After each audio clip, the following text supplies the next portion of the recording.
Hello everyone, welcome to civil tech YouTube channel. आजपासून आपण MPSC pre 2020 या परीक्षेसाठी प्रिपरेशन चालू करणार आहोत. आजचा हा जो पूर्ण लेक्चर असेल याच्यामध्ये मी काही अभ्यासा रिलेटेड काही शिकवणार नाही. मी आज तुम्हाला MPSC MES 2020 जी आता 18 मार्चला जाहिरात आली याच्याबद्दल माहिती, MPSC बद्दल थोडीशी माहिती ही आज देणार आहे. आणि उद्यापासून आपण नवीन सब्जेक्ट जो की आपल्या प्रीमध्ये सगळ्यात महत्त्वाचा समजला जातो, civil engineering related, that is engineering mechanics, हा सब्जेक्ट आपण आज उद्यापासून चालू करणार आहे. ठीक आहे. तर आज आपण फक्त सगळ्या ह्याची डिटेलमध्ये माहिती घेणार आहे. काय मार्काची एक्झाम असते, किती एक्झाम असतात, काय इंटरव्ह्यू असतं, ह्याच्याबद्दल आपण नॉर्मल सगळी जी माहिती एका विद्यार्थ्याला, एका मित्राला माझ्या असावी लागते, असं सगळ्या गोष्टी आपण आज बघणार आहोत. आजपासून ते आपलं फायनल डेस्टिनेशन अचीव होऊस तोपर्यंत आपण MPSCची तयारी सोडणार नाही आहोत. ठीक आहे. चला बरं, हे सगळं शिकवण्याच्या अगोदर किंवा सांगण्याच्या अगोदर तुम्हाला एक प्रश्न पडला असेल, तर मी कोण? मी हे तुम्हाला फळ्यावर लिहून दाखवतो. माझं नाव आहे प्रोफेसर श्रीपाद देशपांडे. मी MTech स्ट्रक्चर केले. MTech structure.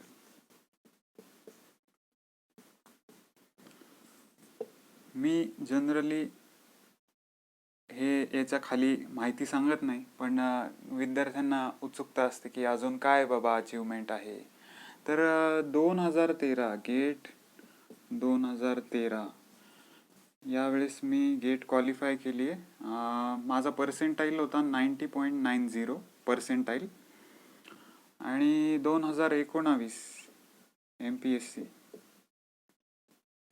मी सध्या तरी मेन्स क्वालिफाईड आहे. आणि सध्या हे प्रोफेसर लावलं आहे तिथून तुम्हाला लक्षात आलंच असेल, मी असिस्टंट प्रोफेसर आहे पुणे युनिव्हर्सिटीमध्ये. पुणे युनिव्हर्सिटीच्या एका कॉलेजमध्ये मी असिस्टंट प्रोफेसर आहे सध्या प्रेझेंट. तर ही झाली माझं इंट्रोडक्शन. हे तुम्हाला सांगण्याचा पॉईंट ऑफ व्ह्यू हाच होता की तुम्हाला जे सर किंवा तुमचे मित्र, मी तुमचा मित्रच आहे, मी तुमचा सर नाही आहे, पहिलेच क्लिअर करतो, तुमचा मित्रच आहे.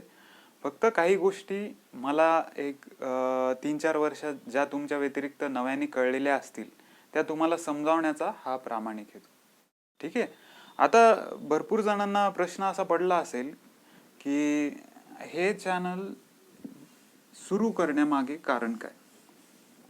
मला सुद्धा हा प्रश्न पडला होता, का आपण चालू करायचं. तर मला जस्ट एक असं वाटतं की हे बघा, आता लॉकडाऊनचा कालावधी चाललाय, मलाही असं की फारच जास्त काम नाही बरं. आणि कसं आहे माहिती का, माझा एक प्रयत्न हा असा, या व्हिडिओ लेक्चर किंवा हे जे चॅनल क्रिएट करण्यामागे हा उद्देश असा आहे की आज मी जर बघतो ना की खेड्यापाड्यातले लोक किंवा गावातले किंवा शहरातले जरी असतील, ते आजच्या घडीला ना जे हे क्लासेस चालू आहेत, MPSC प्रिपरेशन किंवा IAS प्रिपरेशन, UPSC, MPSC, याच्यामध्ये विद्यार्थ्यांकडनं खूप लुटालूट चालली. मला सिरियसली या गोष्टीचं वाईट वाटतं. ज्या माणसांकडून तुम्ही पैसे घेतले पाहिजे त्यांना तर त्यांच्याकडनं तुम्ही घ्या, पण विद्यार्थी दशेमध्ये विद्यार्थी कमवत नसताना त्यांच्याकडून किती फी घेतली पाहिजे हे याच्यावर एक मला वाटतं बंधन असावं. आजकाल मी पाहतो भरपूर क्लासेस खूप सारी फी गोळा करतात. तर मला असं वाटतं की फीस न देताही एक फ्री व्हिडिओज या उद्देशाने मी माझं सगळं काम सोडून, माझे सगळं बाकीचा व्याप सोडून मी आजपासून MPSC प्रीचे हे व्हिडिओ चालू करणार आहे. याचा उद्देश एकच की गरीब मुलांना, शिकण्याची इच्छा असणाऱ्या मुलांना याचे फायदे व्हावेत. कारण पैसे देऊन शिकणारे तर भरपूर आहेत, पण गरीब परिस्थितीतून आलेल्या विद्यार्थ्यांना फ्रीमध्ये जर कोणी एज्युकेशन देत असेल तर ते माझ्या माध्यमातून मिळावं असं प्रामाणिक उद्देश मला या ठिकाणी करायचा आहे. हां, बाकी मग कसं असतं सांगू का तुम्हाला? एक गोष्ट अशी सांगतो की भरपूर जणांची मेंटॅलिटी अशी असते की पैसे दिल्यानंतरच क्वालिटी एज्युकेशन भेटतं.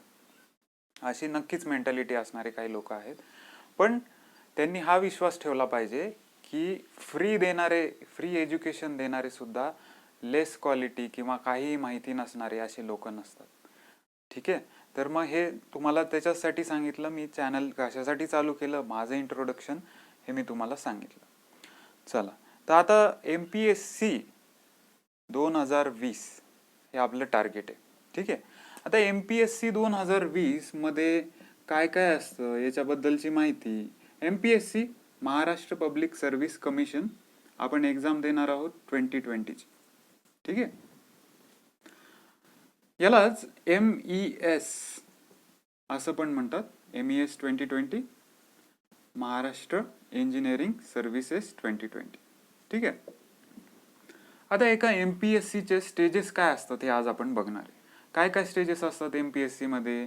MPSC मध्ये सगळ्यात पहिली असते प्री एक्झाम. नेक्स्ट त्याच्यानंतर असते मेन्स एक्झाम.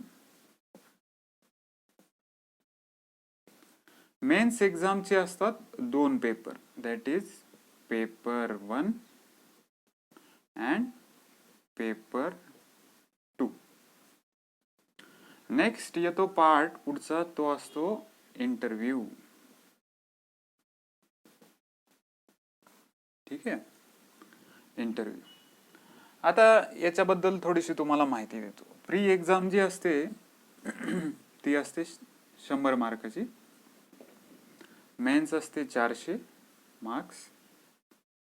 याच्यामध्ये जर डिव्हिजन तुम्हाला बघायचं असेल तर पेपर 1 हा स्ट्रक्चर ओरिएंटेड असतो, म्हणजे जे काही स्ट्रक्चरचे सब्जेक्ट आहेत त्याला 200 मार्क असतात आणि हा 200 मार्काचा असतो. आणि याच्यात क्वेश्चन असतात 100, याच्यात क्वेश्चन असतात 100. ठीक आहे, 200 क्वेश्चन, 400 मार्क. इंटरव्ह्यू हा असतो 50 मार्काचा. आता आपण हे 3ही स्टेज पाहिले. याला वेळ किती असतो? प्री एक्झामला वेळ दिला जातो 1.30 आवर्स, म्हणजे 1.5 तास. याला पेपर 1ला 2 आवर्स दिलेले असतात. मेन्समध्ये पेपर 1ला 2 आवर्स, पेपर 2ला 2 आवर्स. आणि इंटरव्ह्यू चालतो साधारण एका व्यक्तीचा 15 मिनिट ते 30 मिनिट. ठीक आहे, तर अशा प्रकारचं एकंदरीत स्वरूप आहे आपलं MPSCचं. आता या MPSC मध्ये आपल्याला याच्याबद्दलची माहिती आपण घेतली. काय काय घेतली की 100 मार्काची प्री असते, 400 मार्काची मेन्स असते, 50 मार्काचा इंटरव्ह्यू असतो. तर आता याच्याबद्दल आपण आज काय माहिती घ्यायची? आज आपण आता आपली लेक्चर सिरीज काय प्री जवळ येते, त्याच्यामुळे आपण प्री बद्दल जरा जास्त माहिती घेणार. ठीक आहे, चला मी आता हे सगळं रब करतो आणि तुम्हाला प्री बद्दल माहिती देतो.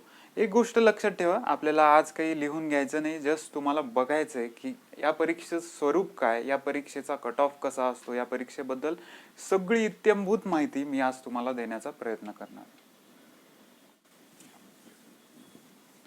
हे जे कागद घेतलाय ना, याच्यावर मी सगळी आकडेवारी लिहिलेली आहे की कसे कट ऑफ लागतात, किती जागा आहेत. याच्यातून तुम्हाला भरपूर मी आज डेटा आणलेला आहे, त्याच्याहून तुम्हाला भरपूर माहिती कळेल. आणि आजच्या व्हिडिओचा हा उद्देश जो आहे की एक MPSC हे स्ट्रक्चर कसं आहे, MPSC म्हणजे नेमकं काय करावं लागतं, हे आज आपण सगळं समजून घेणार आहे. ठीक आहे, सगळ्यात पहिल्यांदा आपण बघू MPSC ची प्री एक्झाम.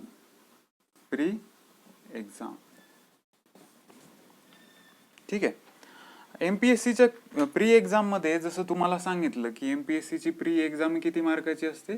100 मार्क्स.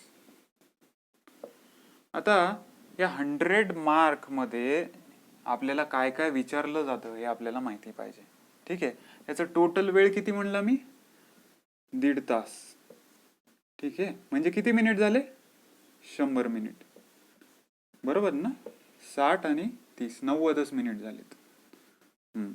म्हणजे इथून काय अर्थ निघतो की तुम्हाला 90 मिनिटांमध्ये 100 क्वेश्चन सॉल्व करायचे. ठीक आहे ना, असाच अर्थ निघतो. म्हणजे याचा अर्थ काय, तुम्हाला 1 मिनिटापेक्षा कमी वेळेत एक क्वेश्चन सॉल्व करायचा आहे. 50 सेकंद वगैरे पर क्वेश्चन हे साधारण येईल अंदाजा कॅल्क्युलेट केला तर एवढ्या कमी वेळेत तुम्हाला हे क्वेश्चन सॉल्व करायचे. ऑब्विसली याला निगेटिव्ह मार्किंग असते, त्याच्यामुळे पूर्ण 100 क्वेश्चन सॉल्व करायची गरज नाही. पण प्रीमध्ये जर कट ऑफच्या वर तुम्ही गेले नाही तर तुम्ही मेन्ससाठी क्वालिफाय नाही होणार. ठीक आहे, त्याच्यामुळं प्री क्वालिफाय करणं हे फार महत्वाची गोष्ट आजच्या घडीला आहे. कारण काय होतं, प्री जर तुम्ही क्वालिफाय नाही करू शकले तर तुमचा मेन्सचा केलेला अभ्यास हा वायाच गेला. त्याच्यामुळे प्रीवर आपल्याला फोकस करायचं आहे. प्री या पर्टिक्युलर एक्झाममध्ये कोणकोणते सब्जेक्ट असतात ते आपण बघू. सगळ्यात पहिला सब्जेक्ट असतो मराठी. काय असतो? मराठी, 10 मार्काचा. दुसरा असतो इंग्लिश, 10 मार्काचा. तिसरा असतो जीएस. जीएस मध्ये तुम्हाला काय काय विचारतात? तुम्हाला हिस्ट्री, याच्यामध्ये जिओग्राफी, याच्यामध्ये अजून अर्थव्यवस्था, अजून करंट अफेअर्स म्हणजे चालू घडामोडी, आणि अजून छोटे छोटे पार्ट जसं काही पर्यावरण म्हणजे एन्व्हायरमेंट, पर्यावरण, ETC. फार बारीक बारीक छोटे छोटे पार्ट याचे केलेले आहेत. आणि याला टोटल वेटेज आहे 20 मार्क. नेक्स्ट, आता याच्यामध्ये पुढचा पार्ट येतो अप्लाइड मेकॅनिक्स. याचा पुढचा पार्ट आहे अप्लाइड मेकॅनिक्स. अप्लाइड मेकॅनिक्स हा पार्ट येतो 20 मार्कासाठी. अप्लाइड मेकॅनिक्स म्हणजे काय आहे? मॅथ्स. अप्लाइड मेकॅनिक्स म्हणजे काय आहे? मॅथ्स. तो येतो 20 मार्कांसाठी. 10 मार्काला मराठी, 10 मार्काला इंग्लिश, 20 मार्काला हे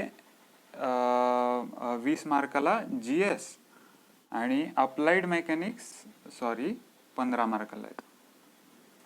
अप्लाइड मेकॅनिक्स येतं 15 मार्काला. याच्यामध्ये काय आहे? मॅथ्स. पुढचा पार्ट येतो तो 5वा, इंजिनिअरिंग मेकॅनिक्स नावाचा सब्जेक्ट असतो. इंजिनिअरिंग मेकॅनिक्स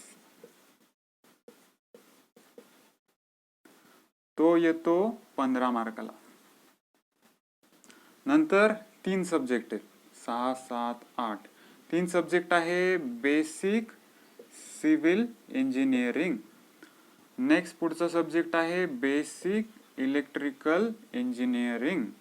पुढचा सब्जेक्ट आहे बेसिक मेकॅनिकल इंजिनिअरिंग. हे सब्जेक्ट येतात 10, 10 आणि 10 मार्काला. ठीक आहे. काय काय येतं आपल्याला प्रीमध्ये? प्रीमध्ये आपल्याला मराठी येतं, प्रीमध्ये इंग्लिश येतं, प्रीमध्ये जीएस येतं. अप्लाइड मेकॅनिक्स हे नाव दिलेलं आहे, त्याच्यामध्ये आहे मॅथ्स. मॅथ्स येतं 15 मार्काला, जीएस येतं 20 मार्काला, 10-10 मार्काला मराठी इंग्लिश येतं. इंजिनिअरिंग मेकॅनिक्स येतं 15 मार्काला, बेसिक सिव्हिल इंजिनिअरिंग 10 मार्काला, बेसिक इलेक्ट्रिकल इंजिनिअरिंग 10 मार्काला, BME म्हणजे बेसिक मेकॅनिकल इंजिनिअरिंग येतं 10 मार्काला. जर टोटल काउंट केला तर किती? 10, 20, 40, 55, 70, 80, 90, 100. हे 100 मार्क असे डिस्ट्रीब्यूट झालेले आहेत. आता कधी कधी काय होतं, रेअर केसमध्ये या मॅथ्सचे कधी कधी होतात 17 मार्क, आणि लगेच इथे मार्क 2 मार्क कमी होतात, 13 मार्क. तर हे थोडं असं कॉम्बिनेशन चालू असतं. पण in an average mechanics, applied mechanics that is maths is for 15 mark, engineering mechanics is for 15 mark, असं डिव्हिजन आपण करतो. तर याच्यावरनं आपल्याला लक्षात येतं की subject which need to be focused कोणते असले पाहिजे रे याच्यावरनं. तुम्ही म्हणताल सर ज्याला सगळ्यात जास्त मार्क दिसत आहेत तो सगळ्यात पहिले करावा, बरोबर, असंच कुणीही म्हणणार. आता तुम्हाला जर एखादी एक्झाम क्वालिफाय करायची असेल तर तुम्ही काय म्हणणार, ज्याला पहिल्यांदा जास्त मार्क आहे तो सब्जेक्ट चांगला होईल. तर अशा केसमध्ये सगळ्यात जास्त मार्क असलेला सब्जेक्ट कोणता आहे, GS. याचा अर्थ आपण आजपासूनच GS चालू करायचं का? बिलकुल नाही. कारण ह्या सब्जेक्टची थोडक्यात जर सिलेबस सांगायला गेलं तर याचा सिलेबस काहीच नाही. याच्यामध्ये महाराष्ट्राचा, ॲक्च्युली त्यांनी भारताचा दिलाय, भारताचा स्पेसिफिकली महाराष्ट्राची हिस्ट्री, दॅट इज महाराष्ट्राचा इतिहास, महाराष्ट्राचा भूगोल त्यांनी भारताचा सांगितले, बट पुन्हा स्पेसिफिकली महाराष्ट्राचा भूगोल असं सांगितले. भारताचा भूगोल प्रामुख्याने महाराष्ट्राचा भूगोल असं सांगितलंय. पुढचा पार्ट भारतीय अर्थव्यवस्था, करंट अफेअर, पर्यावरण, हे सगळे न सामणारे पार्ट आहेत. तुम्ही याला किती जरी जोर लावला, तुम्ही हे जे उरलेले दिवस नुसतं हेच केलं, म्हणजे आता किती उरलेत, साधारण 2-2.5 महिने जे काही उरलेत, हाच एवढा सब्जेक्ट केला तरी तुम्हाला याच्यामध्ये 10 सुद्धा मार्क मिळतील का याची गॅरंटी नाही. ठीक आहे, त्याच्यामुळे आपण हा सब्जेक्ट सगळ्यात कमी फोकस करणार. नेक्स्ट पुढचा सब्जेक्ट कोणता येतो? पुढचा सब्जेक्ट येतो अप्लाइड मेकॅनिक्स मध्ये मॅथ्स, आणि त्याच्या पुढचा येतो इंजिनिअरिंग मेकॅनिक्स.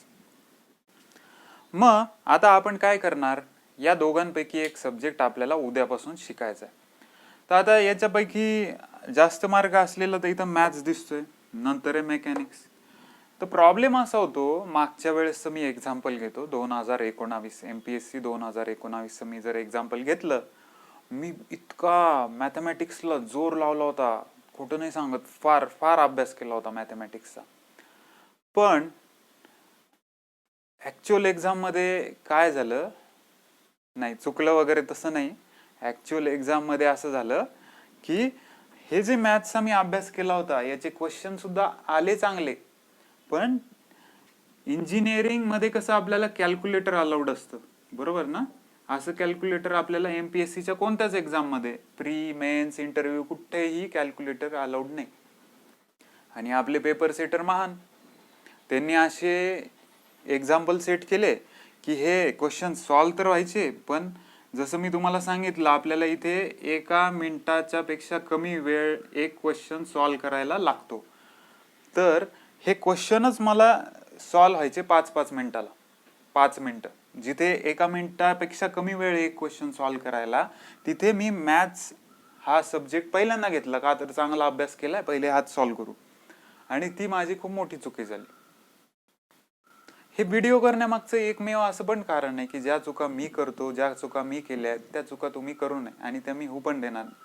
जसं आज तुम्हाला सांगतोय मी की मॅथमॅटिक्स हा सब्जेक्ट सोपा असला तरी पण तो परीक्षेच्या वेळेस दगा देणार आहे सब्जेक्ट.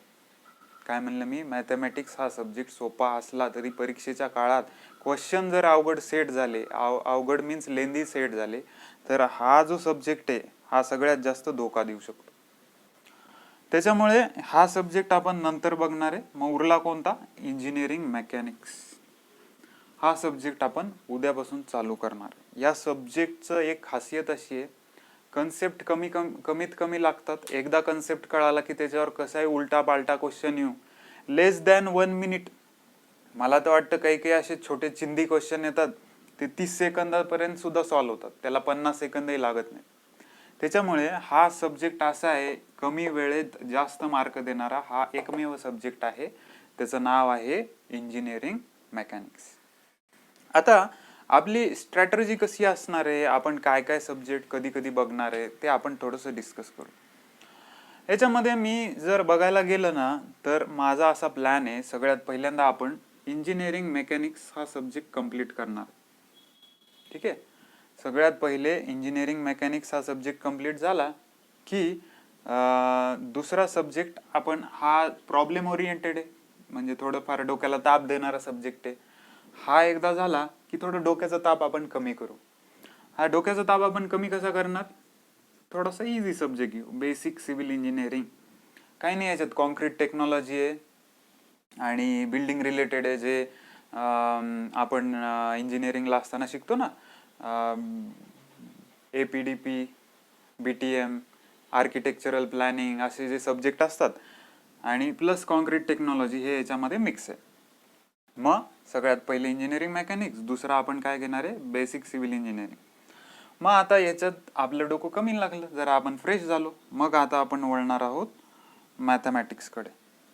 तिसरं आपण घेऊ मॅथमॅटिक्स. ठीक आहे. मग आता हे 1, 2, 3 झाल्यानंतर आता आपल्याला कुणाकडे वळता येईल बघा बरं. आपल्याकडे आता इंजिनिअरिंग मेकॅनिक्स झालं, बेसिक सिव्हिल झालं, मॅथ्स झालं. मराठीकडे वळूयात का? नको. इंग्लिशकडे नाही, GS कडे नाहीच नाही. मग उरलं काय? Basic electrical, BME. आता हे सब्जेक्टचं कसं आहे माहिती का तुम्हाला, मी पहिलेच क्लिअर करतो. हे बेसिक इलेक्ट्रिकल आणि बेसिक मेकॅनिकल इंजिनिअरिंग हे काही माझ्या ब्रांच रिलेटेड सब्जेक्ट नाहीत. तरी मला कॉन्फिडन्स आहे या बेसिक इलेक्ट्रिकलचा, कारण तो सोपा सब्जेक्ट आहे. तर हा सब्जेक्ट मी घेऊ शकतो. त्याच्यामुळे 4थ्या नंबरला आपण हा सब्जेक्ट घेऊ. या सब्जेक्टचे बेसिक मेकॅनिकल इंजिनिअरिंगसाठी मी तुम्हाला कोणती तरी फॅकल्टी अवेलेबल करून देईल, किंवा माझ्याच्यानी ना थोडंफार शिकवता आलं तर मी करून देईल. पण या सब्जेक्टचा मी पहिलेच सांगतो, मला या सब्जेक्टबद्दल डाऊट आहे. कारण या सब्जेक्टचा सिलेबस जर बघितला, मी मेकॅनिकलच्या लोकांना विचारलं तर 4 वर्षात ते जे शिकतात, किती म्हणलं, 4 वर्ष इंजिनिअरिंगच्या ते जे शिकतात त्याचं एकत्रीकरण या सब्जेक्टमध्ये केलंय. म्हणजे खूप वास्ट सब्जेक्ट आहे, तुम्ही कराल ते कमी आहे. ठीक आहे. त्याच्यामुळे हा सब्जेक्टला मी एखादी फॅकल्टी मेकॅनिकलची तुम्हाला देईल. बाकीचे सब्जेक्ट हे mechanics, basic civil, basic electrical, maths हे आपण घेऊ. वेळ राहिला तर आपण मराठी, इंग्लिश याच्याबद्दल पण डिटेल स्टडी करू. माझ्याजवळ याचे पुस्तकं आहेत आणि याच्यातलं काय करायचं, काय वाचायचं, पॅसेज कसे सॉल्व्ह करायचे, ग्रामरच्या ट्रिक्स काय, हे सगळं मी तुम्हाला सांगेन. मग आता उरला फक्त प्रश्न कोणाचा? उरला फक्त प्रश्न GSचा. तर GS ना तुम्हाला खरं सांगू का, मी GS वर कधीच भरोसा ठेवू नका. पण मग तुम्ही म्हणताल सर मग हे सोडून द्यायचं का GS? नाही. या GS साठी काय करायचं, या GS साठी एक तुम्हाला पुस्तक सांगतो मी, प्रतियोगिता दर्पण. काय नाव आहे पुस्तकाचं? प्रतियोगिता दर्पण. हे पुस्तक ना दर महिन्याला प्रकाशित होतं. सपोज आता कोणता महिना चाललाय? ऑगस्ट. याच्या अगोदरचा कोणता होता? जुलै. तर जुलै 2020चं प्रतियोगिता दर्पण घ्यायचं, वाचायचं. सेम ऑगस्ट महिना झाला, सप्टेंबर उजडला की पुन्हा ऑगस्टची आवृत्ती येते, ती वाचायचं. ह्याच्यामध्ये तुमचा अर्थव्यवस्था, करंट अफेअर्स, पर्यावरण हा सगळा पार्ट, इवन कोणाला कोणता पुरस्कार मिळालेला आहे, आपल्या बजेटमध्ये काय महत्वाचे मुद्दे आहेत, हे सगळा पार्ट ह्या प्रतियोगिता दर्पण कव्हर करतं. ठीक आहे. एकमेव पुस्तक आहे, तुम्हाला मी भरमसाठ लिस्ट देऊ शकतो, पण जे सगळीकडे आहे ना ते कन्साइज यांनी एका पुस्तकात केलंय.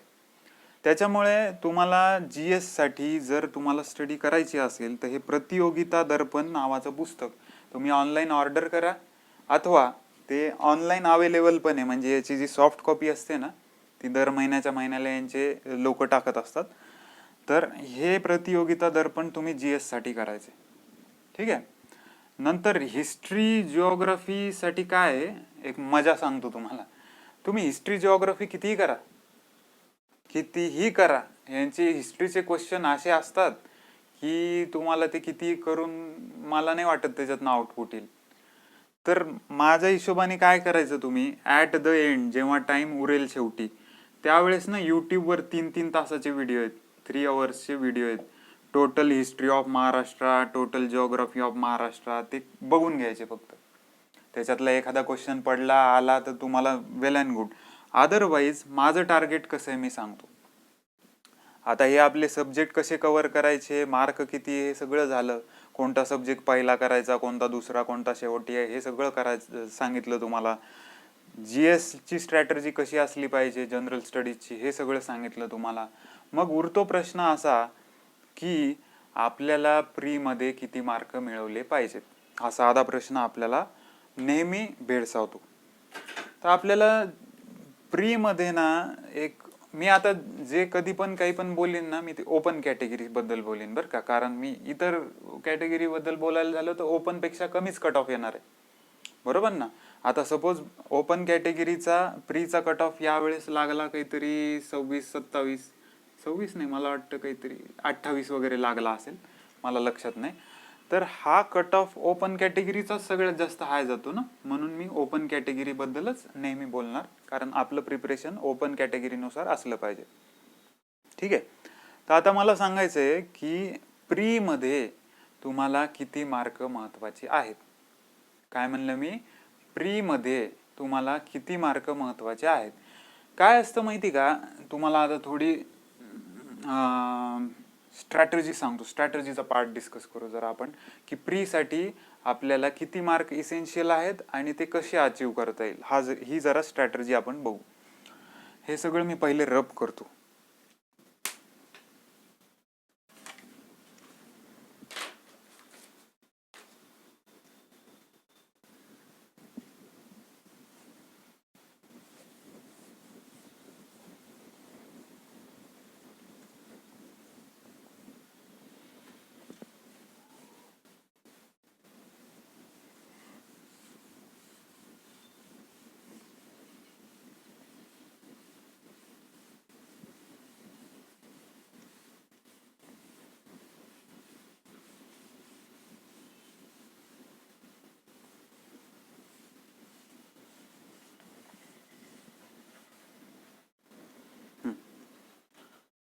आता एक काम करतो, सगळ्यात पहिल्यांदा मी इथं प्रीचे सब्जेक्ट लिहितो. कोणते कोणते रे? सगळ्यात पहिला सब्जेक्ट मराठी. ठीक आहे, कितीला होता? 10 मार्क. दुसरा सब्जेक्ट कोणता होता? English, 10 mark. तिसरा GS, 20 मार्क. चौथा मॅथ्स म्हणू आपण, इंजिनिअरिंग काय अप्लाइड मेकॅनिक्सला मी सरळ मॅथ्स लिहितो इथे. मॅथ्स कितीला होता? 15 मार्क. नेक्स्ट कोणता होता? मेकॅनिक्स, कितीला होता? 15 मार्क. नेक्स्ट कोणता? BCE. नेक्स्ट BCE फुल form basic civil engineering. Next basic electrical engineering. Next basic mechanical engineering. 10, 10, 10, 30, 60, 80, 100. आता हे मार्क दिसत आहेत तुम्हाला, हे मार्क अलॉटेड आहेत याला, प्रत्येक ह्याला. कसं असतं माहिती का, आता तुम्हाला एक खूप महत्वाची गोष्ट सांगतो, जी इनिशियल लेवलला कोणाला माहितीच नसतं की असं करावं लागतं. की काय असतं, आपली प्री एक्झाम जेव्हा होते ना, प्री एक्झाम, त्या प्री एक्झामच्या 1 वीक नंतर काय लागते? आन्सर की लागते. आणि या 1 वीकच्या नंतर त्याची आन्सर की जी असते ती काय म्हणतात, फर्स्ट आन्सर की म्हणतो आपण त्याला. त्याच्यामध्ये भरपूर चुका असतात. विद्यार्थी सांगतात हे प्रश्न चुकीचा आहे, ते प्रश्न चुकीचा आहे. तर ते विद्यार्थ्यांना रिक्वेस्ट करतात, तुम्ही आम्हाला मेल करा, आम्ही त्याच्यानुसार मॉडिफाय आन्सर की करू. मग मॉडिफाय ही जनरली 2 महिन्यानंतर त्यांची मॉडिफाईड आन्सर की तयार होते. त्याला आपण म्हणतो फायनल आन्सर की. फायनल आन्सर की कधी तयार होते? एक अंदाजे कमी सांगितलं बरं का मी, हे 2 महिने कमी सांगितले. 2 महिन्यानंतर फायनल आन्सर की यांची तयार होते आणि या फायनल आन्सर की द्वारे हे प्रीचे पेपर चेक करतात. म्हणजे तुमचा रिझल्ट जो लागतो प्रीचा, हा कधी लागतो? 3 महिन्यानंतर. 3 महिन्यानंतर कोणता रिझल्ट लागतो? प्रीचा. आणि 4थ्या महिन्यात काय असतं तुमचं? इन 4th मंथ तुमची असती मेन एक्झाम. म्हणजे काय होतं, जर तुम्ही असा विचार केला प्रीचा आपल्याला छान नाही गेला बाबा पेपर, तर तुम्हाला काय होतं, 3 महिन्यानंतर कळतं की तुम्ही पास झालेत प्रीमध्ये का नापास झालेत. ठीक आहे ना. मग हे तुमचे मधला काळ पूर्ण वाया जातो, कारण तुम्हाला कळतंच 3 महिन्यानंतर. त्याच्यामुळे 3 महिन्यानंतर कळालं तर तुम्ही 1 महिन्यामध्ये काहीच करू शकत नाही मेन्स.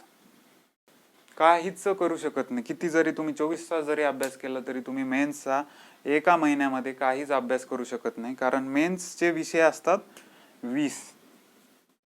20 इंजिनिअरिंगचे सब्जेक्ट असतात MPSC मेन्सला.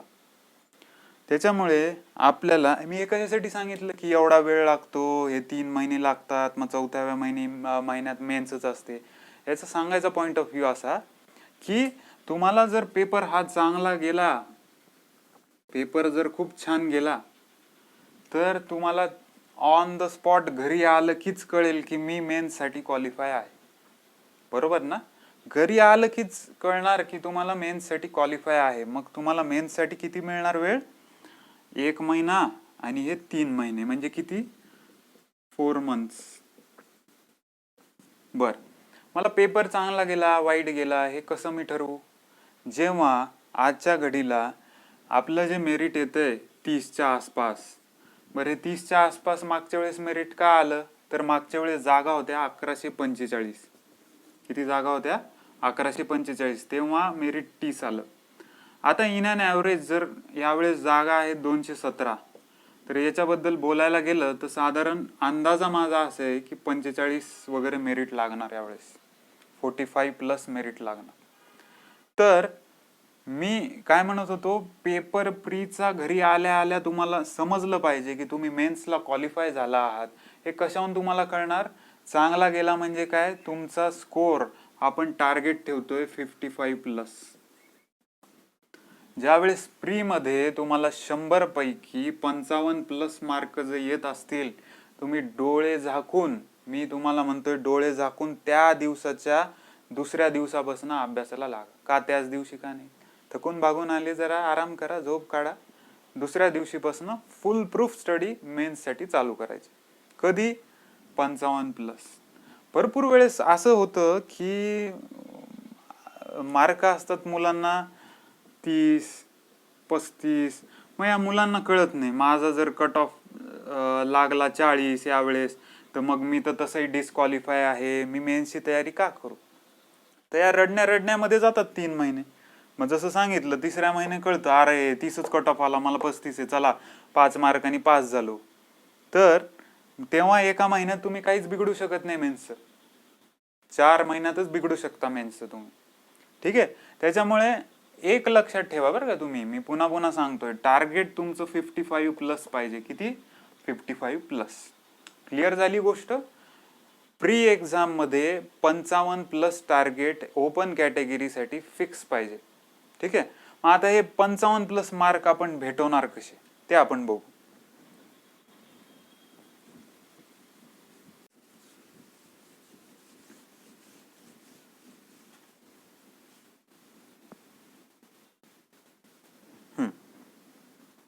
इथं सब्जेक्ट लिहिलेत, आपल्याला टार्गेट आहे 55+. ठीक आहे ना? आणि हे शेवटपर्यंत आपलं हेच टार्गेट राहणार, 55+. We are here, we are doing classes for pre exam for getting our score more than 55. 55+ पेक्षा जास्त मार्क पाडायचे म्हणून तुम्ही आज या लेक्चरला येत आहे. तुम्हाला जर 20 आणि 25 आणि 30 मार्क पाडायचे ना, तर तुम्ही घरी बसून जरी अभ्यास केला, it is more than sufficient. 30 mark पडतात, पण त्या 30 मार्कांनी जी अवस्था सांगितली जी होते ती तुमची होऊ नये. आपल्याला तयारी करायची एक्झाम क्वालिफाय होण्यासाठी नाही, पोस्ट मिळवण्यासाठी तयारी करायची.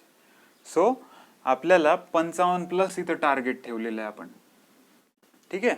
आता हे 55+ अचीव कसं करायचं? फार छान विषय हा. 55+ हे तुम्ही अचीव कसं करणार? सगळ्यात पहिल्यांदा मी तुम्हाला सांगतो, मला सगळ्यात जास्त घाणेरडा सब्जेक्ट जो वाटतो हा आहे तो. याच्यामध्ये मी तुम्हाला मार्कच कन्सिडर करत नाही, म्हणजे फार रेअरली मी पकडतो की 3 मार्क पकडू आपण. मला ॲक्च्युली 5 पकडायचे होते, 20 पैकी मी फक्त 3 मार्क पकडतो बरं का. हां, आता येऊ आपण स्टार्टिंगपासून. मराठी, या मराठीमध्ये काय असतं माहिती का तुम्हाला? अनसीन पॅसेज माहिती ना? अनसीन पॅसेज उतारा दिलेला असतो मराठीत. कोणतेही आपले जे लिटरेचर, मराठी लिटरेचर पडलेले आहेत, लिहून दिलेले उतारे, जे लेखक वगैरे असतात त्यांचा एखादा उतारा इथे टाकतात आणि त्याच्यावर 5 क्वेश्चन विचारतात. ठीक आहे? आणि 5 मार्क हे ग्रामरला असतात, मराठी ग्रामर. त्या मराठी ग्रामर मधले मी तुम्हाला साधारण 3 मार्क कन्सिडर करतो आणि याच्यातले मला वाटतं एक 4 मार्क आपण कन्सिडर करूयात. म्हणजे मराठीमध्ये तुम्हाला किती पाहिजे? 7 मार्क. सेम स्ट्रॅटर्जी इंग्लिशला पण 5 मार्क अनसीन पॅसेजला असतात, 5 मार्क ग्रामरला असतात. तर याचे पण आपण कन्सिडर करू 7 mark. 7 mark Marathi, 7 mark English आणि 3 मार्क जनरल स्टडीज. आता मॅथ्स हा सब्जेक्ट असा आहे की तो कधी सोपा सेट झाला पेपर तर हा मार्कही देऊन जातो, पण जर पेपर लेंदी सेट झाला म्हणजे उत्तर येत आहेत पण वेळ लागतोय असं सेट झालं तर मार्क देऊन नाही जात हा सब्जेक्ट. तरी आपण सेफर साईड याचे मार्क पकडू 8. मी कितीचे किती पकडले दिसतंय तुम्हाला. 15 क्वेश्चन आले, त्याच्यातले 8च आपल्याला बरोबर येतील असं आपण पकडतो. ठीक आहे. मेकॅनिक्स, या मेकॅनिक्स बद्दल मी तुम्हाला गॅरंटी देतो, आपण हे आता उद्यापासून जे मेकॅनिक्स बघणार आहोत, या मेकॅनिक्स मध्ये मी जे शिकवलं ते तुम्ही जर केलं, मी जे सांगितलं ते केलं, मी जे शिकवलं त्याचं रिव्हिजन केलं, तर हा मेकॅनिक्स तुम्हाला साधारण 12 ते 13 मार्क देऊन जातो. किती? 12 ते 13. किती पैकी म्हणलं मी? 15 पैकी 12-13 मार्क हा सब्जेक्ट देऊन जातो तुम्हाला. पुढचा सब्जेक्ट आहे बेसिक सिव्हिल इंजिनिअरिंग. हा अतिशय सोपा सब्जेक्ट आहे. कॉन्क्रीट टेक्नॉलॉजी, कॉन्क्रीट काय असतं, आर्किटेक्चरल प्लॅनिंगचे डायरेक्शन वगैरे कसे असले पाहिजे, असे सोपे सोपे क्वेश्चन याच्यामध्ये असतात. 2-4 प्रकारचे बुक मी तुम्हाला रेकमेंड करीन. आपण क्लासमध्ये त्याचा रिव्हिजन करून घेऊ, आपण त्याच्याबद्दल भरपूर तयारी करून घेऊ. तर या सब्जेक्टमध्ये मला नाही वाटत 7 मार्क मिळायला काही अडचण येईल, कारण फार फार फार फार सोपा सब्जेक्ट असतो. ठीक आहे. Next, basic electrical engineering. Basic electrical इंजिनिअरिंगचं 2019 जर MPSC आपण पाहिली तर बेसिक इलेक्ट्रिकल इंजिनिअरिंगचे सोपे क्वेश्चन आले होते, तरी मग मी याला पकडतो 7 मार्क. बेसिक मेकॅनिकल इंजिनिअरिंग याच्याबद्दल मला काही शाश्वती नाही, कारण ह्याचं सिलेबस अतिशय वास्ट असल्यामुळं मी याला अर्धेच मार्क पकडतो. बघू आपण. मी टोटल कॅल्क्युलेशन केलेलं नाही, पण माझा असा अंदाज आहे की 55+ यावं हे, कारण हे मी फार मिनिमम पकडले. मराठी तुम्ही 10 पैकी 10ही पाडू शकता, पण मी फॅक्टर ऑफ सेफ्टी म्हणून 3 कमी केले, 7 मार्क पकडले. इंग्लिशला तेच केलं. GSला तर मी पकडले नाही, याच्यातच जमाय 3च मार्क केले. मॅथ्सला अर्धे मार्क पकडलेत, 15च्या ऐवजी 8. मेकॅनिक्सला 12-13 जे की 100% पडणार तुम्हाला. बेसिक सिव्हिलला 7 मार्क, बेसिक इलेक्ट्रिकलला 7, BME ला 5. किती झाले बघू बरं? 7 आणि 5 12, 7 19, 19 आणि 3 22 आणि 10 32 आणि 8 40 आणि 3 43 आणि 7 50 आणि 7 57 मार्क झाले. किती? 57 मार्क. छान वाटलं मला. मी जे टार्गेट ठेवलं हे असं केलं तर 57 मार्क पडतात. म्हणजे ऑब्विसली आपलं हे जर टार्गेट अचीव झालं तर आपला स्कोर काय येणार? 55+. आणि एकदा का तुम्हाला कळालं घरी आलं की चला बाबा 55 किंवा 55+ आपला स्कोर येतोय, डोळे झाकून आजपर्यंत कधी कट ऑफ 50 मार्काच्या वर गेला नाही आणि याच्या पुढेही 50 मार्काच्या पुढे कट ऑफ कधीही जाणार नाही ओपन कॅटेगरीचा, प्रीचा. ठीक आहे. त्याच्यामुळे हा जो 55+ मी टार्गेट ठेवलाय याला आपण 100% अचीव करणार. आता याला अचीव करायचं म्हणल्यावर आपण उद्यापासून स्टार्ट करतोय मेकॅनिक्स. तर याच्यामध्ये आपल्याला 12-13 मार्क कव्हर करायचे, हे लक्षात ठेवा. ठीक आहे. आता आपण सिस्टमॅटिक शेड्यूल बघणार आहे की आपण नेमकं या क्लासमध्ये काय काय, कधी कधी, कसं कसं, कोणत्या कोणत्या वेळेला सगळं बघणार आहे. ठीक आहे. एक शेड्यूल मी तयार केलंय, हे शेड्यूल तुम्हाला मी सांगतो.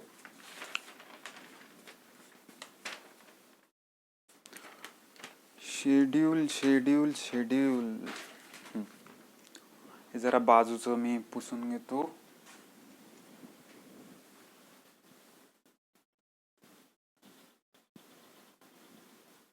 $55+ is our target.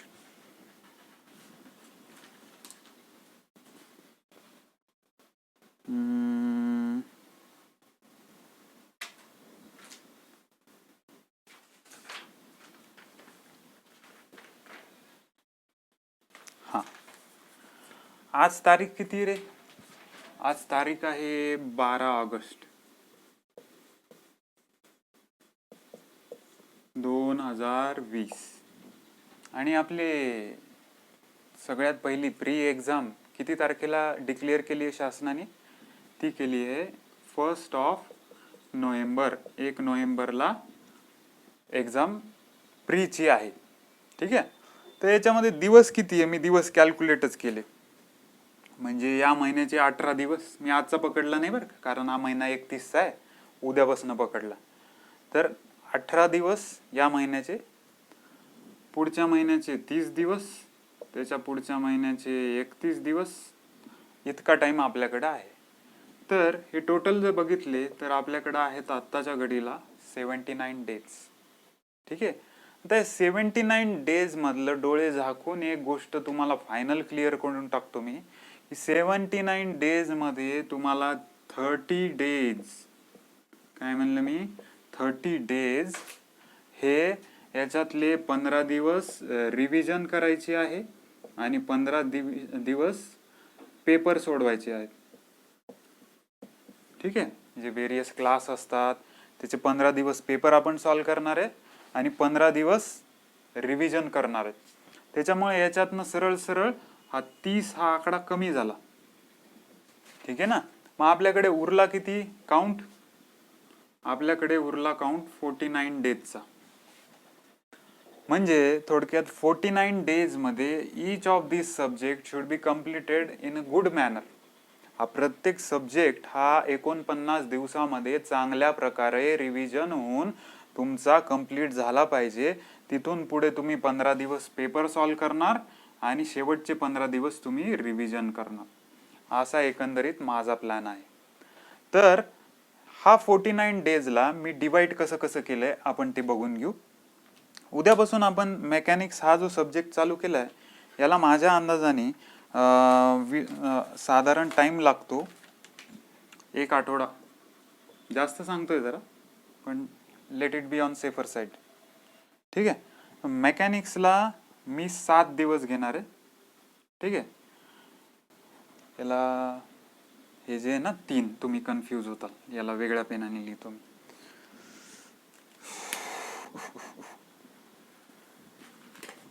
इथं आपल्याला मार्क आहेत 3च घ्यायचे आपल्याला, त्याच्या पुढे 1 मार्क नको आपल्याला, गरज नाही. तर मेकॅनिक्समध्ये मला घ्यायचे 12-13 मार्क आणि ते मी कंप्लीट करणार आहे 7 दिवसामध्ये. ठीक आहे.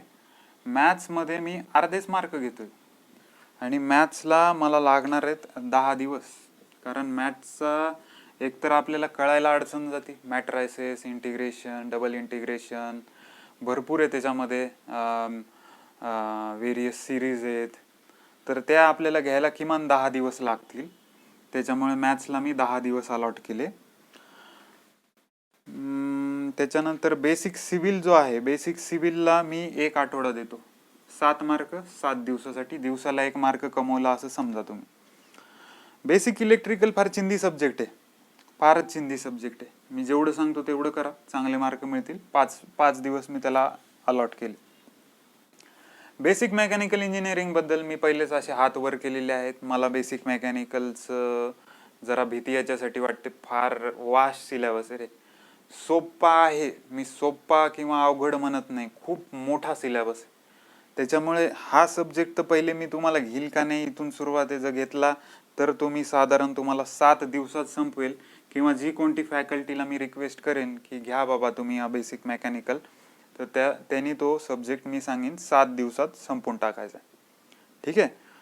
पुढचा सब्जेक्ट आहे मराठी. मराठी हा सब्जेक्ट आपण खूप जास्त दिवस दिलेत, 5 दिवसात आपण संपू. आणि इंग्लिश 5 दिवसात, एवढी गरज नाही याला, खूप जास्त दिलेत 5 दिवस, काहीच नाही, म्हणजे खूप जास्त झाले ते.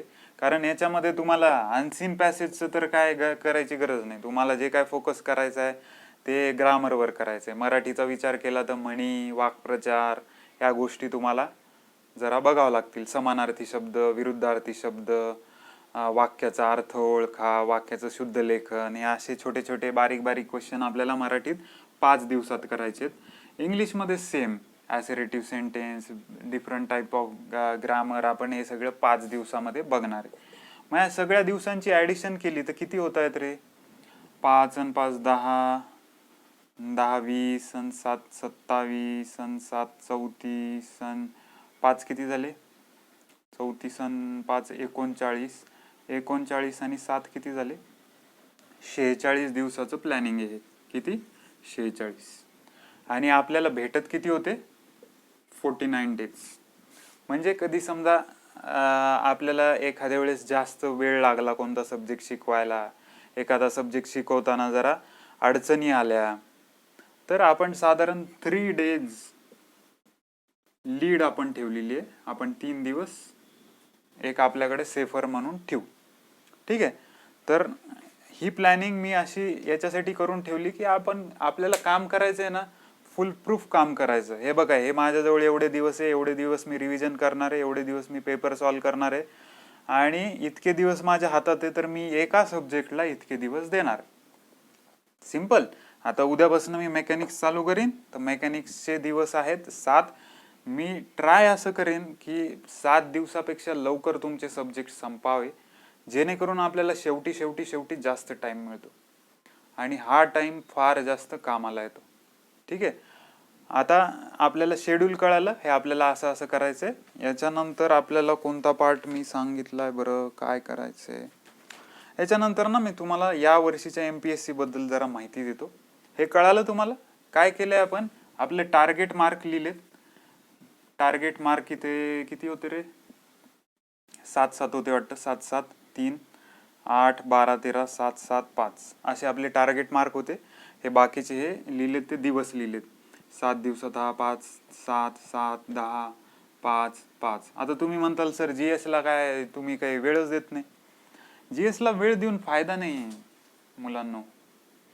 GS ला वेळ दिला तरी तो तुम्हाला परीक्षेत कामाला येईल असं मला बिलकुल वाटत नाही. मग GS करायचं कधी? GS साठी जे तुम्हाला सांगितलं ना मी, प्रतियोगिता दर्पण, हे PD प्रतियोगिता दर्पण, हे तुम्ही दररोज जेव्हा बोर होताल ना, जनरली मला जर विचारलं ना, मला संध्याकाळी 6 ते 7 या अतिशय फालतू वेळ वाटते. हे 6 ते 7 मध्ये मला काहीच करावं वाटत नाही, काही नाही. त्याच्यामुळं ना अशा वेळेस आपण काय करायचं, जे आपल्याला बोरिंग टाइम असतो ना, ते हे जनरल नॉलेज वाचायचं. आणि एखाद्या वेळेस तुमचा दिवस वाया जाईल असं वाटत असेल, तर हिस्ट्री जिओग्राफी जे म्हणलं मी, युट्यूबवर 3-3 तासाचे व्हिडिओ आहेत, ते उघडून ऐकत बसायचे. हे GS साठी फार मोर दॅन सफिशियंट आहे. ठीक आहे. हेच सफिशियंट आहे.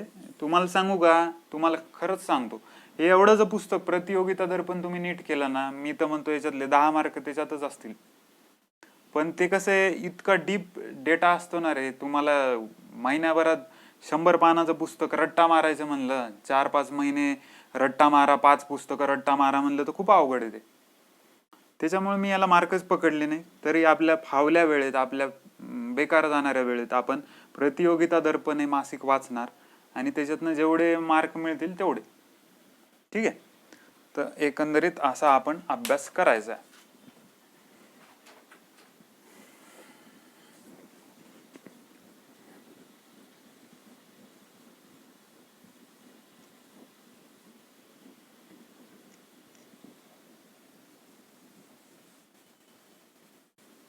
मला ना या सगळ्या जे गरीब विद्यार्थ्यांना जो त्रास होतो, त्या सगळ्यांसाठी एक पहिल्यापासून जरा असं वाटत होतं की सगळ्यांसाठी जरा आपण काहीतरी करावं, पण असं काही विचार नव्हता आला की आपण असं चॅनल वगैरे चालू करून मुलांना मदत करावी. पण आता सुदैवाने ते कळालं.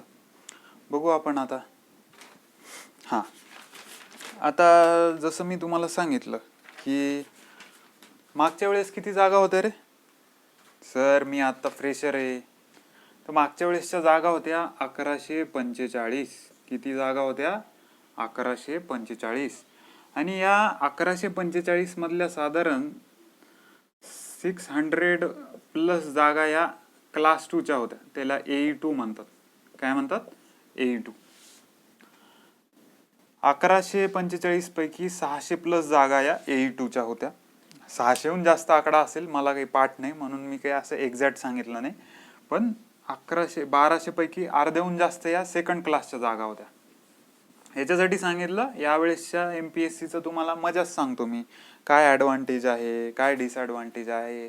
तर यावर्षीच्या MPSCचं सगळ्यात मोठं डिसॲडव्हान्टेज MPSC MES 2020चं सगळ्यात मोठं डिसॲडव्हान्टेज असं आहे की आपल्याला जागा आहेत 217. किती आहेत जागा? 217. कितीवरून किती आल्या? मागच्या वर्षी 1145, या वर्षी आल्या 217. हे झालं डिसॲडव्हान्टेज. मग याचा ॲडव्हान्टेज काय? तर याच्यातल्या मॅक्झिमम जागा या आलेल्या आहेत त्या क्लास 1च्या आलेल्या आहेत. याच्या जागा दिसत आहेत 217, याच्यातल्या 80% जागा या क्लास 1च्या आलेल्या आहेत. क्लास 1 म्हणजे आपली महाराष्ट्र शासनाची 4 व्हीलर, त्याच्यामध्ये बसून आपण एका ठिकाणाहून दुसऱ्या ठिकाणी जातो, त्याला म्हणायचं क्लास 1. ठीक आहे. तर या क्लास 1च्या यावेळेस खूप जास्त जागा आल्यात. जनरली असं बघायला भेटत नाही की क्लास 1च्या एवढ्या जागा आल्यात. थोडंसं डिस्क्रिप्शन तुम्हाला सांगतो की वॉटर रिसोर्स डिपार्टमेंट जे आहे ना, ज्याला आपण इरिगेशन म्हणतो, इरिगेशन, पाटबंधारे किंवा जलसंधारण असं आपण म्हणतो याला. तर या WRD वॉटर रिसोर्स डिपार्टमेंटच्या क्लास 1च्या जागा आलेल्या आहेत यावेळेस. असिस्टंट एक्झिक्युटिव्ह इंजिनियरसाठी जागा आल्यात 5. म्हणजे असिस्टंट एक्झिक्युटिव्ह इंजिनियर, सहाय्यक कार्यकारी अभियंता, याच्यासाठी 5 जागा आहेत. कोणत्या डिपार्टमेंटमध्ये? वॉटर रिसोर्स डिपार्टमेंटमध्ये. नेक्स्ट असतं AE1, याच्या जागा यावेळेस आलेल्या आहेत 18. याच्यानंतर असतं AE2, याच्या जागा यावेळेस आलेल्या आहेत 94. AE1 AE2 काय असतं?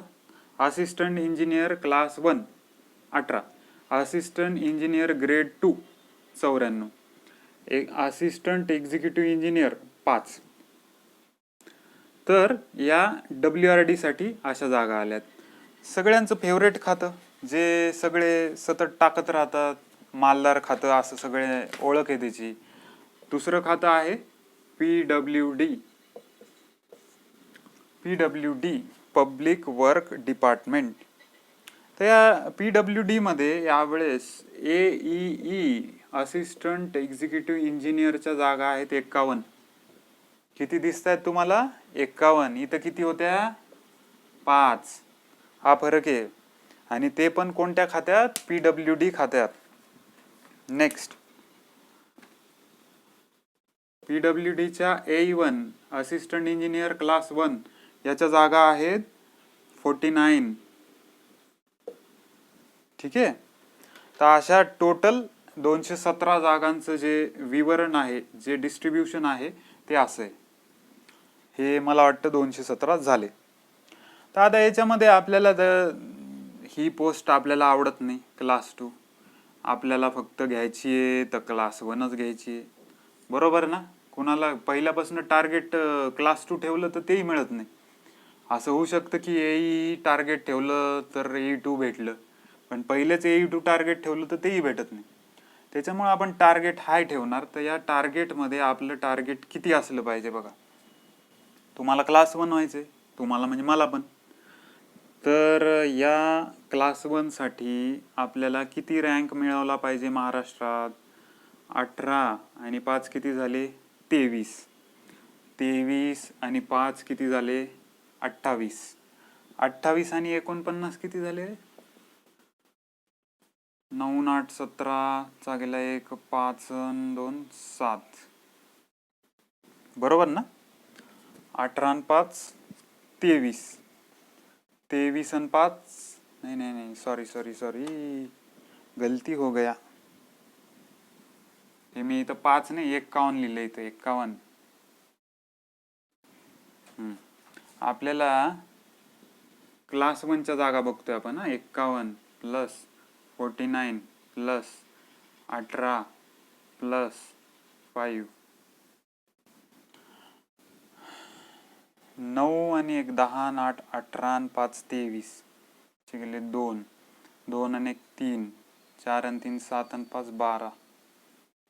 123 जागा या क्लास 1च्या आहेत. ठीक आहे. तर 123 जागापैकी आपल्याला रँक आपला पाहिजे महाराष्ट्रात, रँक हा 123च्या आत पाहिजे.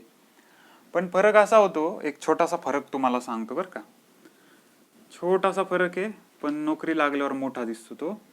हे जे क्लास 1 आहे याला गाडी मिळत नाही, कार इमिजिएटली मिळत नाही, नाही मिळत त्याला, याला पण नाही मिळत, हे जे इथं आहे याला नाही मिळत. हे असिस्टंट एक्झिक्युटिव्ह नावाचा जो प्रकार आहे याला तुम्ही जॉईन झाले की तुम्हाला कार भेटते. सर कारचं काय घेऊन बसले, कार तर प्रेस्टिज येणार आहे, कारवर नसतं ठरतं आपले लेवल पोस्ट, लेवल म्हणजे आपली पोस्ट कशी आहे, आपला रुबाब कसा आहे, असं आजकालच्या जमान्याचं म्हणणं आहे. सो या एई पोस्टला आपण टार्गेट करणार, त्याच्यामुळं मला आपला रँक सगळ्यांचा हा लेस दॅन 56 पाहिजे. म्हणजे लेस दॅन 56 रँक ऑल ओव्हर महाराष्ट्रामध्ये जर तुम्ही मिळवला तर आपलं सिलेक्शन होणार एई PWD किंवा AE WRD. ठीक आहे. बर, मग आता तुम्हाला जरा आकडेवारी दाखवतो की आकडेवारी काय आहे बाबा, तुमची कॉम्पिटिशन किती जणांशी आहे, काय, किती जण बसलेत, किती जण सिलेक्ट होतात, किती जण नाही सिलेक्ट होत, याच्याबद्दल थोडीशी माहिती तुम्हाला सांगतो मी. ते आपण जरा आता बघू, मजा सांगतो. आता काय असतं, गव्हर्नमेंटला ना आपण RTI टाकू शकतो, म्हणजे माहितीचा अधिकार. हा RTI काय देतो, जी काही इन्फॉर्मेशन गव्हर्नमेंटला मिळालेली आहे ती इन्फॉर्मेशन आपल्याला कळते. तर आपण एक पाठवलं होतं RTI माहितीचा अधिकार, त्याच्या अन्वये आपल्याला असं कळालं की या वर्षीच्या MPSC MES 2020 ज्या 217 जागा आहेत त्याच्यासाठी ऍप्लिकेशन किती आलेत हे आपण विचारणा केली होती. तर आपल्याला याच्यातनं असं कळालं की ऍप्लिकेशन आलेत 40,719. किती जागांसाठी, 217 जागांसाठी. ठीक आहे. तर या 40,719 पैकी माझ्या अंदाजाने मला जेवढं वाटतं या 40 पैकी साधारण 32 ते 35 हजार हे ऍक्च्युअल एक्झाम देतात. बाकीचे जे 5-1 हजार लोक आहेत ते म्हणतात काय मला जमलंच नाही, सेंटर फार लांब आलं होतं, सेंटर सापडलंच नाही, अभ्यास झालाच नव्हता. हे सगळे जे उरली कॅटेगरी आहे ती 5,000 येते. मग 35,000 लोक ऍक्च्युअल एक्झाम देतात. या 40 पैकी 35,000 लोक ऍक्च्युअल एक्झाम देतात. आणि मेन्ससाठी सिलेक्शन क्रायटेरिया हा टोटल जागांच्या 17 पट असतो. 217 गुणिले 17 एवढे जण सिलेक्ट होतात मेन्ससाठी. तर मग आता ही आकडेवारी किती येते, 217 गुणिले 17 जर आपण बघितलं तर ही आकडेवारी येते 3,689. म्हणजे मेन्ससाठी 3,689 मुलं सिलेक्ट होणार आहेत.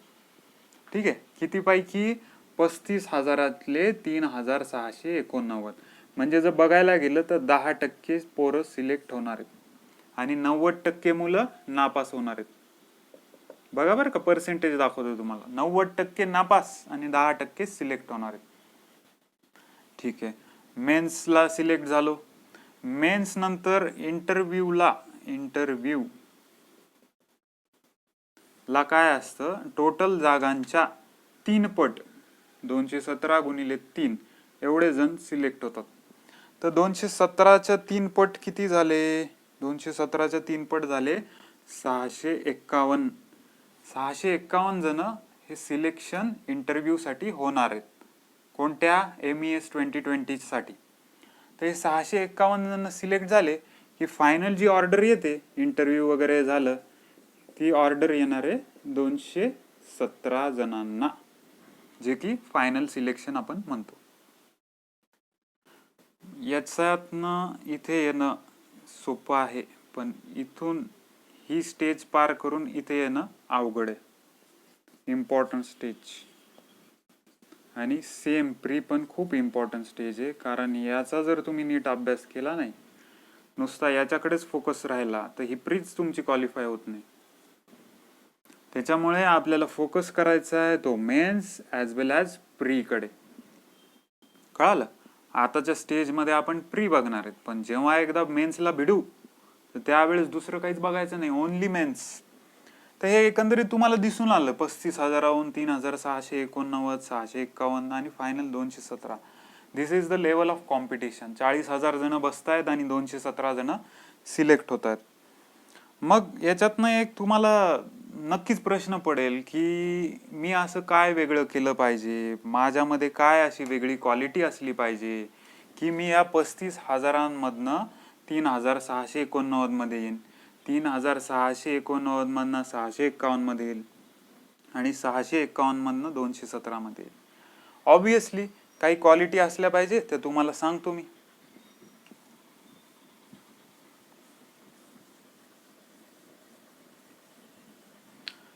आजचं लेक्चर हे आपण आज 6 ते 7:30 घेतोय, पण उद्यापासून आपले लेक्चर दररोज सकाळी 6 ते 7:30 होतील. ठीक आहे. आज इंट्रोडक्टरी पार्ट होता, त्याच्यामुळे मी आज काही लवकर सकाळी घेतलं नाही. उद्यापासून आपलं लेक्चर टायमिंग असेल 6 ते 7:30. आपण कुठे होतो? आपण इथे होतो की आपल्या मध्ये काय वेगळं पाहिजे. जर 35,000 मुलं बसतायत तर आपल्याला 217 मध्ये, आणि माझं तर म्हणणं आहे 56 मध्ये, टॉप 56 जे की क्लास 1 आहेत, ज्यांना कार भेटणार आहे, याच्यामध्ये यासाठी आपण काय वेगळं केलं पाहिजे जे की लोक करत नाही.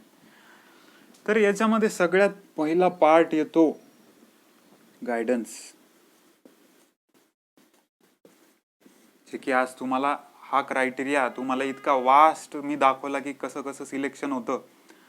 तर याच्यामध्ये सगळ्यात महत्वाचा पार्ट आहे प्रॉपर गायडन्स. हा प्रॉपर गायडन्स इथे मी देण्याचा तुम्हाला पूर्ण प्रयत्न करेन. माझ्या असलेल्या लिमिटेशन पेक्षा जास्त मी तुम्हाला देण्याचा प्रयत्न करेन. तर हा गायडन्स नावाचा पॅरामीटर जो आहे तो आपण इथे फुलफिल करू. दुसरा पार्ट येतो टाइम.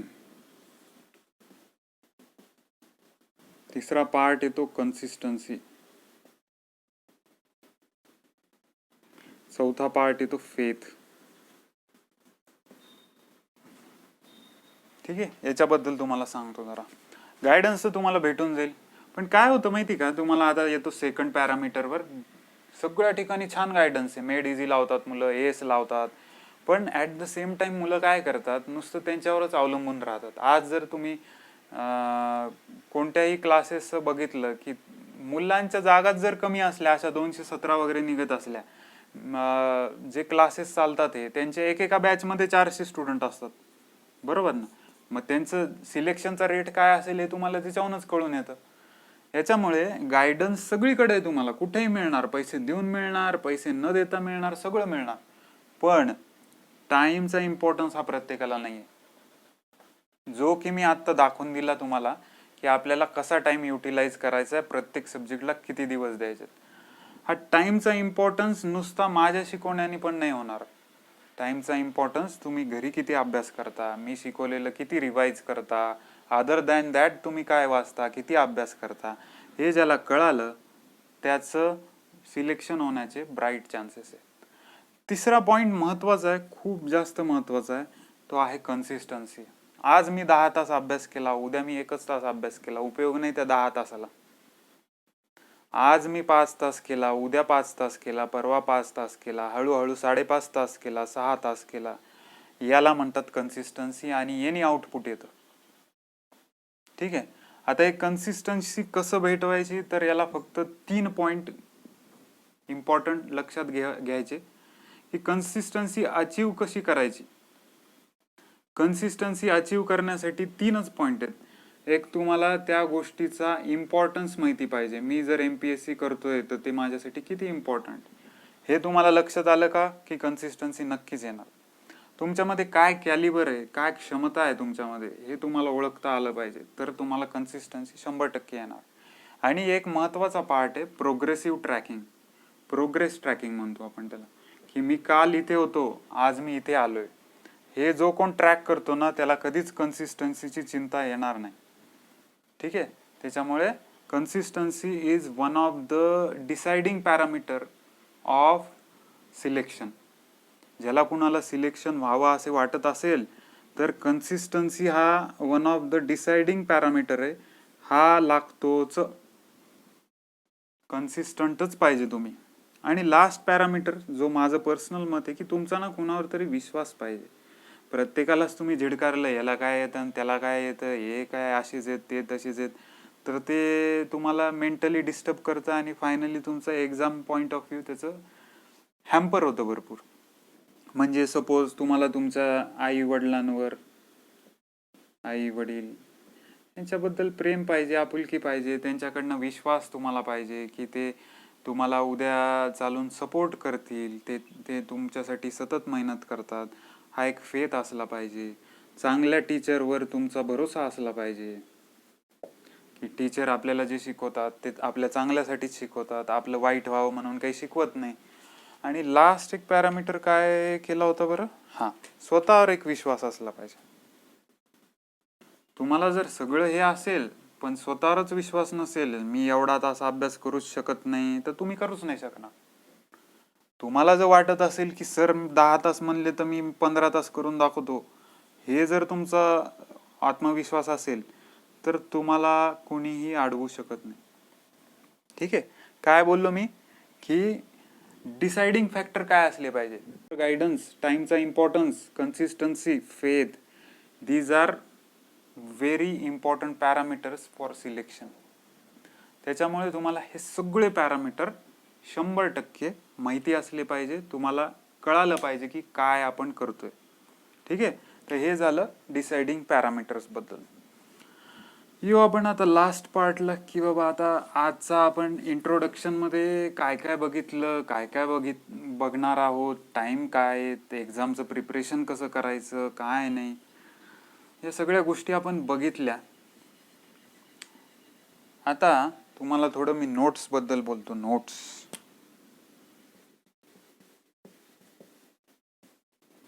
नोट्स या मी तुम्हाला क्लासमध्ये लिहून देणार आहे.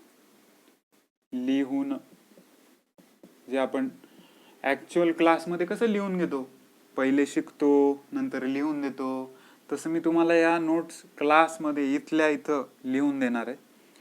दुसरं, मी टेलिग्राम चॅनल एक काढले.